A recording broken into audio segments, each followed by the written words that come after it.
You don't have time to not meditate. Hi, I'm Bill McMichael, and I want to talk with you about meditation because I think, in fact, I know meditation has the ability to help people in a way that I don't think is widely understood. And and I say that because over the decades of me trying to meditate, there have been times when I've been successful and times when I haven't. And I think, frankly, it's quite common to not be successful at meditation. And then you're wondering, well, why am I doing this?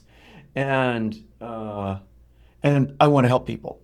I want to help people be successful at meditation, open up the doors that meditation can open up because it's extraordinary.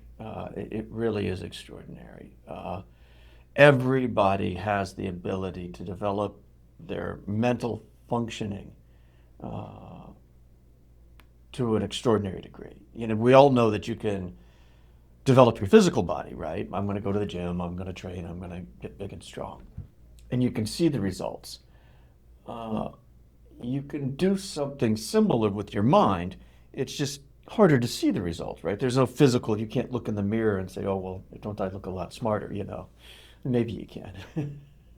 Maybe there's some kind of sense that, you know, because frankly, when you do meet people who are good at meditating, like, oh, okay, you know, like I remember one of my teachers, he was in his early 80s and still super brilliant, right? Like he wasn't fading. He was still very, very sharp. So you can sense it when people have developed their minds. But well, what do I mean by meditation? I mean, first, what do I not mean by meditation? uh, I'm not talking about sitting on your cushion and daydreaming for half an hour or, you know, listening to music for 30 minutes or, uh, you know, daydreaming in a coffee shop. You know, I'm talking about something much more technical than that, something very specific. There are, and for us, particularly what I'm going to walk us through, what I will offer classes in and trainings for is specifically how to go through 9 different levels of ability to focus your mind on one single object, one single point of focus, and be able to do that completely clearly, like in a way that, frankly, is difficult to understand as possible until you've seen it. Your mind has the ability to hold itself on one object for as long as what you want with complete clarity. Uh, and it's extraordinary, frankly, when you see it. Uh, and uh, and there are 9 levels till you get to that point, to be able to focus completely, clearly, without any distractions. And you say, oh, well, I can focus on something. I can sit and read a book for an hour. I focused on that book for an hour. Yeah, you can, but I'm talking about something that's deeper than that. And after this video, or you can pause the video right now if you want, and just close your eyes and just focus on your breath. Just 10 breaths in and out. And see how far you can get without some other thought coming in and distracting you. And anything. Just focus on your breath for 10 seconds, or for 10 breaths, and see what happens. Yeah, you don't get very far, do you, right? I mean, if people are honest, they can get about 2 or 3 breaths before some other thought starts intruding on their mind. And that's happening to you all day long with whatever you're doing. You're trying to focus on something, and there's all of these other thoughts that are zooming around in your head that are keeping you from really focusing on what you want to do. And it doesn't have to be like that. You can train your mind to go where you want it to go so that you're not being buffeted around, tossed around by random thoughts that really aren't helping what you want to do. Uh, and it's extraordinary. And so that's what we're going to call fixation meditation or focus meditation, the ability to point your mind where you want it to go. That's one type of meditation. Now, there's two other types of meditation that we'll do later. So there's fixation meditation, and then there's analytical meditation. Once you have the ability to focus, you can aim it at specific problems that you're interested in solving. And when you have the ability to focus, your ability to solve those problems is dramatically improved. And then there's review meditation. So once you've gotten these things solved, then you can just review it to make it firmer in your mind. So that's what I'm talking about with meditation. The 9 levels up to, oh boy, the technical term is shamatha. And so then the thing is okay, so I can do this. So my ability to develop my mind, let's say you're right. Let's say I agree with you that I think you're right. That I can develop my mind the same way I can develop my body, except that's not entirely true, because your mind's potential to increase its capacity is dramatically greater than your body's ability to increase its capacity. Your mind's powers are really quite extraordinary once you see it, and it's extraordinary. And so then there are like 8 specific benefits that I can think of that come from being able to meditate deeply, focus your mind clearly. And the first one is, well, you're developing focus. So you have the ability, like, if you sit down now, and if you could put the average person's attention when they're working on something for an hour, or like maybe they're on it 30% of the time, on off, distracted. When you get control of your mind, it's really quite extraordinary, because your ability to consume information, to pick up new information, to understand languages, to read a book and understand it, to listen to a symphony and understand it. I remember, like, once I learned how to meditate, it became obvious to me, oh, well, this is why symphonies are an hour long. If you're really able to focus, which I think people 200 years ago would have had a much easier time focusing for an hour. They weren't having their attention being chopped up by their telephone, by computer, by television, prior to that, radio, they would have been living a quieter life. And so and their minds would have been stiller, just naturally, even without being able to meditate deeply, even without training, just living a quieter life would have given the ability to focus more. And so then they listened to hour-long symphonies because it was exciting for them. And they had the capacity to. And so when you retrain your mind to focus, it's easy to get immersed in a symphony for an hour, and just every note. And the whole story that develops over the course of an hour, you can hear it and enjoy it. And the same thing happens with a book, right? You go to pick up a book, and when you're not like putting it down every minute or two to like check something on the computer, it's like, oh, well, what's the temperature going to be today? Or oh, well, okay, well, I'm going to order pizza later tonight. What kind of, oh, okay, you had to solve those. Great pizza place where I live. But when you can read a book like that,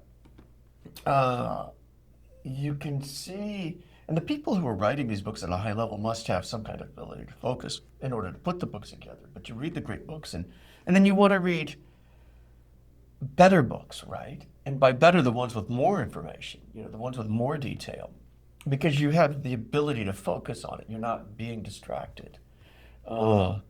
If you want to learn a language, it's easy. Like you can see, oh, okay, this is what they're doing. This is what they're doing. Your mind's functioning at a much higher level.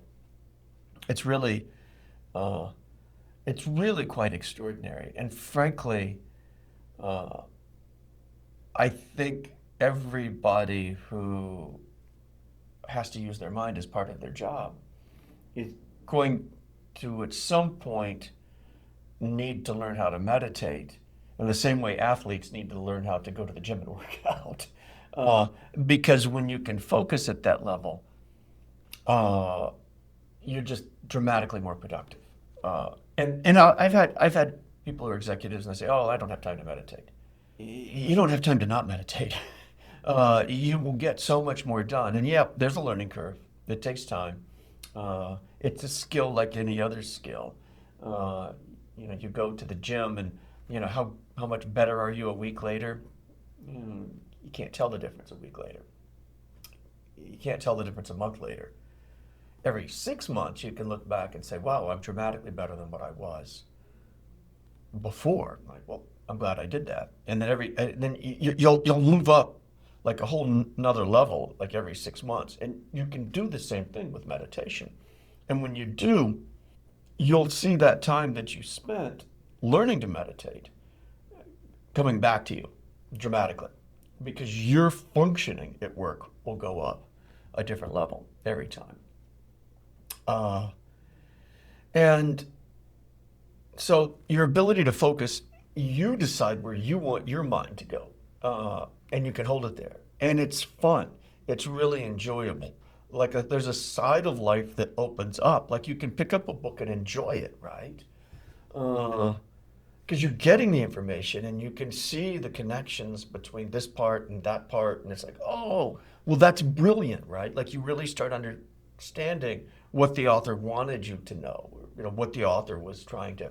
I mean, whether it's fiction or nonfiction, right?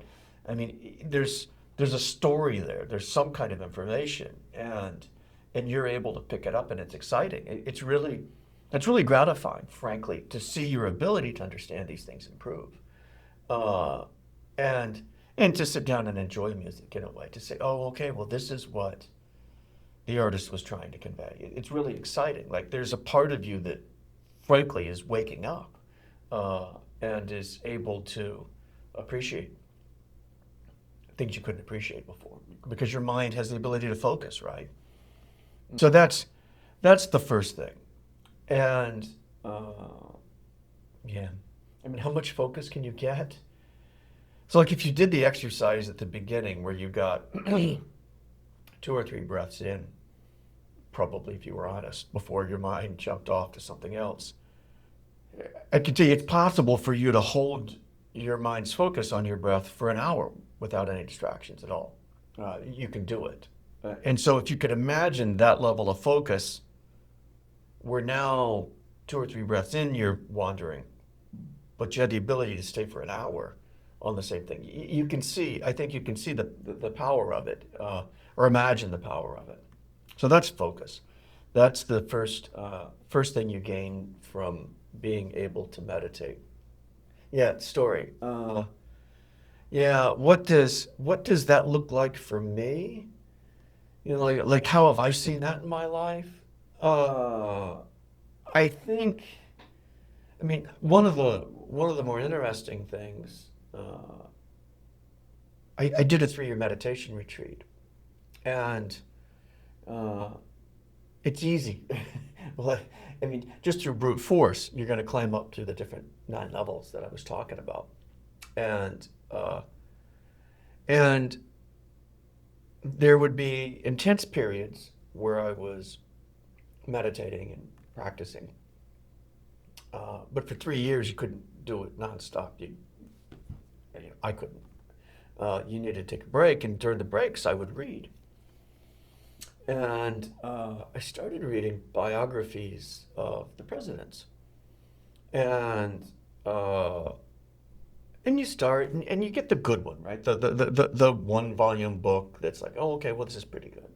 That's 300 pages or whatever. And then you realize, okay, well, there's more to the story, right? Particularly Abraham Lincoln was fascinating to me because he started with like literally nothing, living in a log cabin, and ended up becoming one of the world's greatest leaders. Well, how did he do that? And so at first you read the small book and you're like, well, okay, well, there's more. And then you read the little larger book, the medium-sized book. And you're like, okay, well, where's the academic book, right? And it's like 3 big, thick books like this. And then he starts coming alive, right? Because it's extraordinary. His life on an almost day-to-day basis, you'd think, oh, well, this is a guy in the 19th century. Everything had to be written down. How much could have been saved about him? A shocking amount, which, like hopefully I'm never going to be famous because I don't want people digging through everything I've ever done. Because it was all there for Lincoln, right? Like a shocking amount. After he became famous, people would start giving their commentaries and newspaper records and letters that were written. And there's a stunning level of detail that was available in his life. And it wasn't that I had to work to dig through the books. I mean, it was easy. It just all came alive, and it was easy to consume. And you could see the patterns in his life that had led to his success. It was like, oh, okay. Well, it wasn't random. He developed into the leader that he was for a reason. He treated other people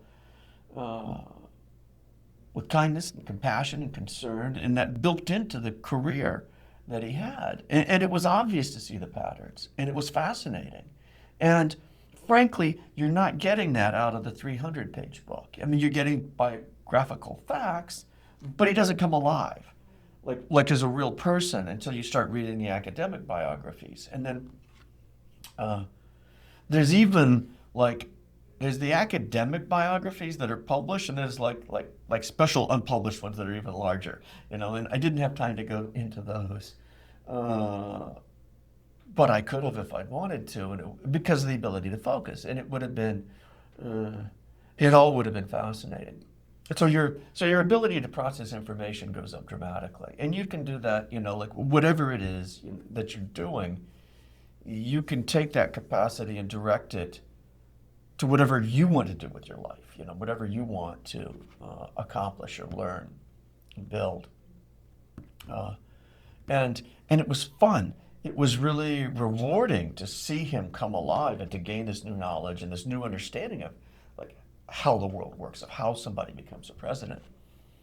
It's just a random guy, seemingly random guy, living in a log cabin. It was fascinating.